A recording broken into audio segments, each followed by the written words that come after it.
Oi, gente. Eu quero fazer uma reflexão com vocês sobre a gente não conseguir saber certas coisas. Certas coisas a gente não sabe. A gente faz deduções, faz elucubrações, né?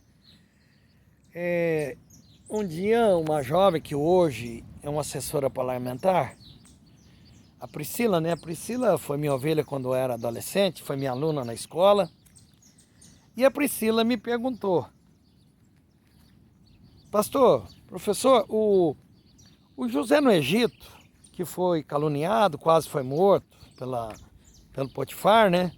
Potifar era uma grande autoridade e a mulher dele se encantou com o José e ela tentou aliciá-lo e tal, ela queria ter um romance com ele, né? Simpatizou, caiu na graça dela. E ele disse: não, seu marido confiou tudo em mim, como é que eu vou ficar perante meu Deus? Nossa, o que o José fez, quantos por cento dos homens seriam capazes de correr, hein? Será que 1% só correria, talvez? É muito difícil correr de uma situação dessa. Sabe o que é? Nós temos a mania de julgar os outros, né? A gente é muito bom para falar bem da gente e muito mal para falar dos outros.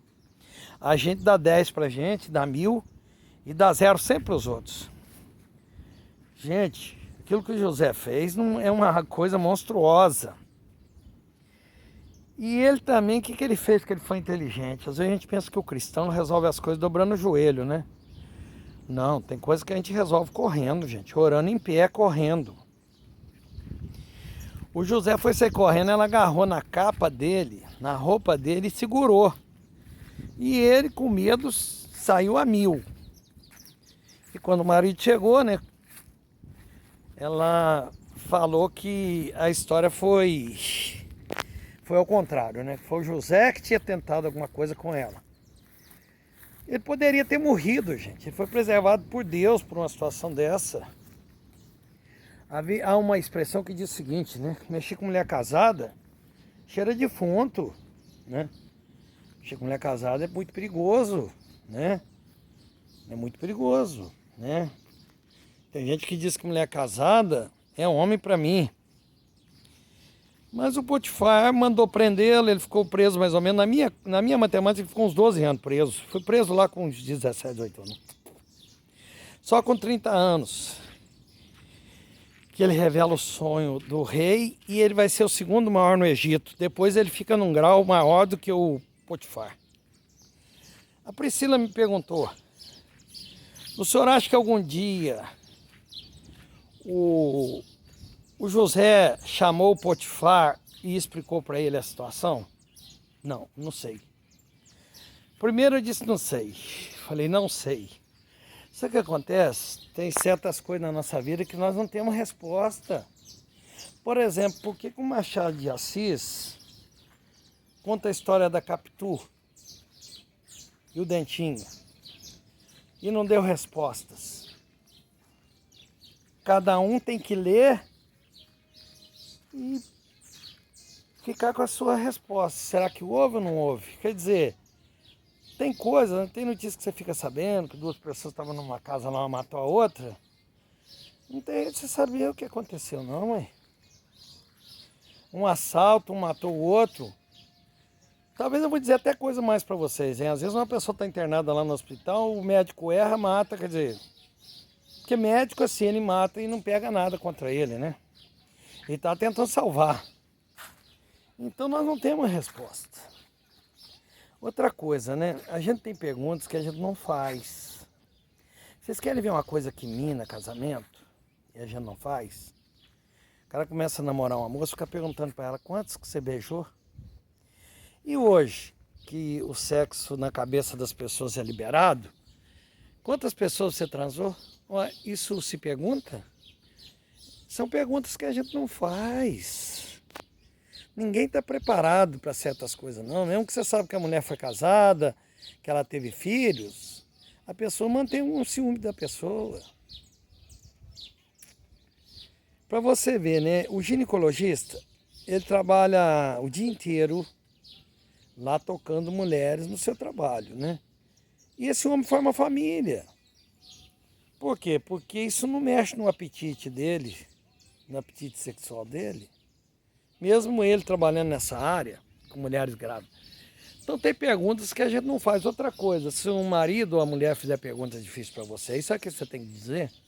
Bem, não faz pergunta difícil para mim, não.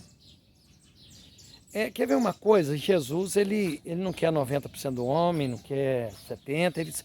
Deus, ele é assim, ou é eu ou é nada. Ele quer 100%.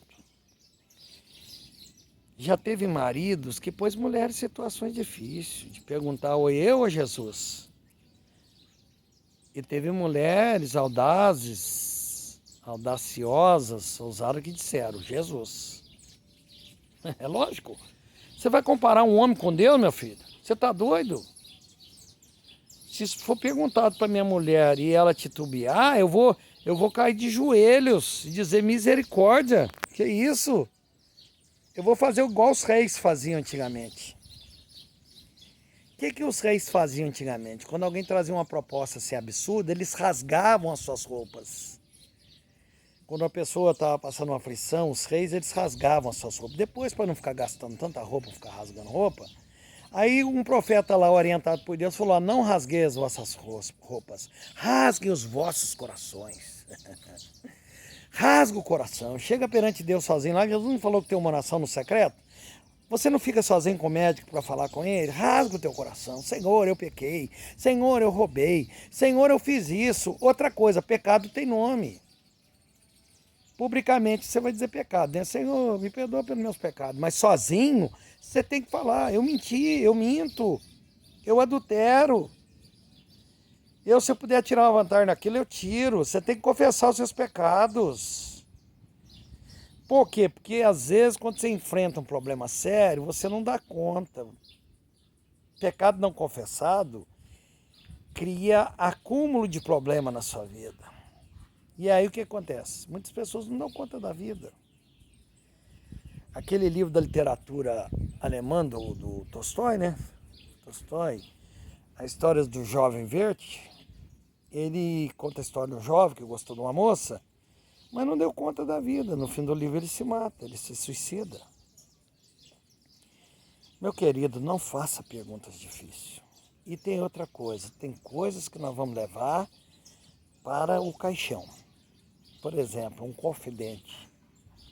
Quando um líder é confidente, quando um pastor é confidente, quando um professor é confidente, quando uma pessoa é confidente, ele não vai, ainda que ele brigue com a pessoa, fique inimigo da pessoa, educadamente, de caráter, ele não tem o direito de expor a pessoa.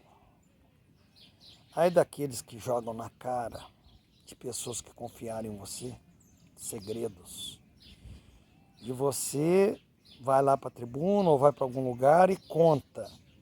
Nada disso.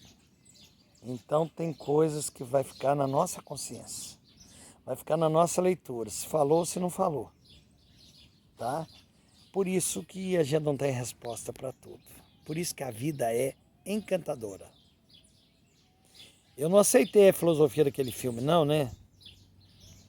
Mas amei as músicas, né? Amei a música do filme, amei assim, não gostei da teologia do filme. Mas eu termino usando a frase daquele filme. A vida é uma festa. Mesmo pessoas que estão morrendo de câncer, elas estão vivendo dizendo a vida vale a pena, a vida é uma festa, está tudo ruim. Tem pessoas que nasceram com muitas limitações, está dizendo a vida é uma festa, vale a pena viver. Eu acho que o segredo faz parte. A natureza, uma frase filosófica que diz que a natureza se mostra e se esconde. A dama da noite é o grande exemplo.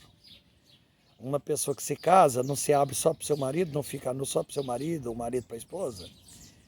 Se mostra e se esconde, né? E fica aí as interrogações. Um beijo no coração.